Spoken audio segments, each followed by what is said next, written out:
ನಮಸ್ತೆ friends, Gowramma cooking ಚಾನಲ್ಗೆ ಸ್ವಾಗತ. ಬನ್ನಿ, ಇವತ್ತು ದಿಢೀರಾಗಿ ಒಂದು ರೆಸಿಪಿ ಮಾಡೋಣ. 10 ನಿಮಿಷಕ್ಕೆ ಆಗುತ್ತೆ ಇದು.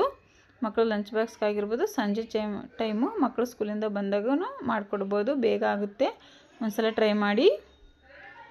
ಈ ರೆಸಿಪಿ ಬಂದುಬಿಟ್ಟು ಬೇಳೆ ಬಾತ್ ಅಂತ ಹೇಳ್ಬಿಟ್ಟು ನೋಡಿ, ಮೇಲ್ಗಡೆಯಿಂದ ಗುಳಿಗೆ ಖಾರ ಬರುತ್ತಲ್ಲ, ಅದಾದರೂ ಹಾಕ್ಕೊಂಡು ತಿನ್ಬೋದು, ಇಲ್ಲಾಂದರೆ ಚಿಪ್ಸು ಯಾವುದ್ರ ಜೊತೆ ಆದರೂ ತಿನ್ಕೋಬೋದು, ತುಂಬ ಚೆನ್ನಾಗಿರುತ್ತೆ. ಇಲ್ಲಿ ನೋಡ್ಬೋದು, ನಾವು ಮೊದಲನೇದಾಗಿ ಒಂದು ಪಾತ್ರೆ ತೊಗೊಂಡಿದ್ದೀವಿ.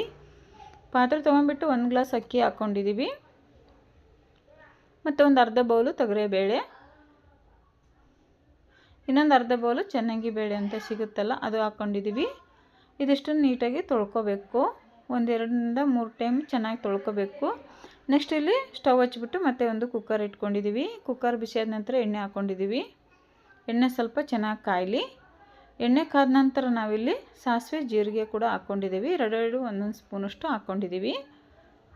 1-2 ಒಣಮೆಣಸಿಕಾಯಿನ ಈ ರೀತಿ ಕಟ್ ಮಾಡಿ ಕೂಡ ಹಾಕ್ಕೊಂಡಿದ್ದೀವಿ.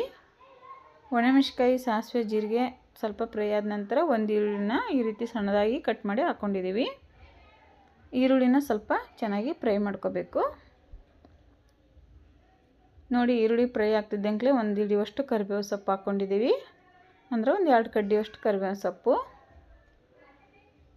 ನೋಡಿ, ಈರುಳ್ಳಿ ಕರಿಬೇವು ಸೊಪ್ಪು ಚೆನ್ನಾಗಿ ಫ್ರೈ ಆಗಿದೆ. ಇವಾಗ 2 ಟೊಮೆಟೊನ ನಾವು ಹೆಚ್ಕೊಂಡು ಹಾಕ್ಕೊಂಡಿದ್ದೀವಿ.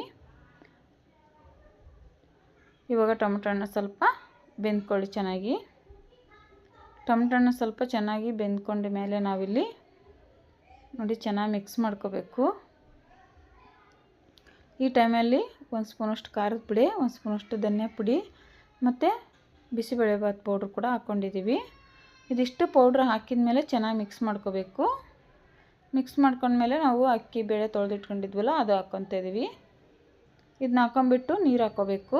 ನಾವೇನು 1 ಗ್ಲಾಸ್ ಅಕ್ಕಿಗೆ 2 ಗ್ಲಾಸ್ ನೀರು ಹಾಕ್ತೀವಿ, ಅಂಥದ್ದಿಲ್ಲಿ 3-4 ಗ್ಲಾಸ್ ನೀರು ಹಾಕ್ಕೋಬೇಕು. ಈ ಬೇಳೆ ಬಾತ್ ಮಾಡೋದಕ್ಕೋಸ್ಕರ ಒಂದು 4 ಗ್ಲಾಸ್ ಹಾಕ್ಕೊಂಡ್ರೆ ಚೆನ್ನಾಗಾಗುತ್ತೆ.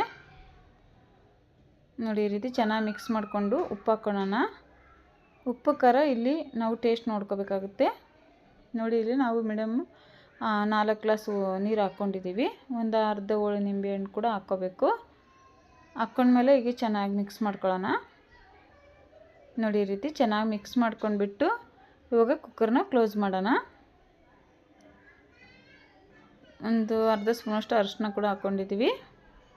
ಅರಿಶಿನ ಹಾಕಿದ್ಮೇಲೆ ಅಷ್ಟೇ ನೀಟಾಗಿ ಮಿಕ್ಸ್ ಮಾಡಿ ಇವಾಗ ಕುಕ್ಕರ್ನ ಕ್ಲೋಸ್ ಮಾಡಿಬಿಟ್ಟು ಒಂದು 4 ಸೀಟಿ ಕೂಗಿಸ್ಕೋಬೇಕು. ನಾವು ಮಾಮೂಲಿ ರೈಸ್ ಮಾಡುವಾಗ 2 ಸೀಟಿ ಕೂಗಿಸ್ಕೊತೀವಿ. ಈ ಬಾತ್ ರೆಸಿಪಿಗೆ 4 ಸೀಟಿ ಕೂಗಿಸ್ಕೊಂಡ್ರೆ ಮೆತ್ತಗೆ ಚೆನ್ನಾಗಿ ಬೆಂದ್ಕೊಳ್ಳುತ್ತೆ. ನೋಡಿ, ಈಗ ಚೆನ್ನಾಗಿ ಮಿಕ್ಸ್ ಮಾಡ್ಕೋಬೇಕು. ಅಂದರೆ ಮಸಾಲೆ ಎಲ್ಲ ತಳ ಹಿಡ್ದಿರುತ್ತೆ, ಅಂದರೆ ಬೇಳೆ ಅವೆಲ್ಲ ಚೆನ್ನಾಗಿ ಮಿಕ್ಸ್ ಮಾಡ್ಕೋಬೇಕು. ಮಿಕ್ಸ್ ಮಾಡ್ಕೊಂಡು ಕೊನೆಯದಾಗಿ ಕೊತ್ತಂಬರಿ ಸೊಪ್ಪು ಹಾಕ್ಕೊಂಬಿಟ್ಟು ಪ್ಲೇಟ್ಗೆ ಸರ್ವ್ ಮಾಡ್ಕೊಂಡ್ರೆ ಬೇಳೆ ಬಾತ್ ರೆಡಿ ಆಯಿತು. ನೋಡಿದ್ರಲ್ಲ, ತುಂಬ ಸಿಂಪಲ್ಲು, ಬೇಗ ಕೂಡ ಆಗುತ್ತೆ. ನೀವು ಇದೇ ರೀತಿ ಮಾಡಿ ಹೇಗೆ ಬಂತಂತ ಕಮೆಂಟ್ ಮಾಡೋದನ್ನು ಕೂಡ ಮರಿಬೇಡಿ. ನೋಡಿ, ತುಂಬಾ ಬೇಗ ಆಗುತ್ತೆ. 10 ನಿಮಿಷದಲ್ಲಿ ನೀವು ದಿಢೀರಾಗಿ ಮಾಡ್ಕೋಬೋದು. ಕ್ಯಾರೆಟು ಬೀನ್ಸು ಇಲ್ಲದ್ರೂ ಕೂಡ ನಾವು ಈ ಬಾತು ಮಾಡ್ಕೋಬೋದು.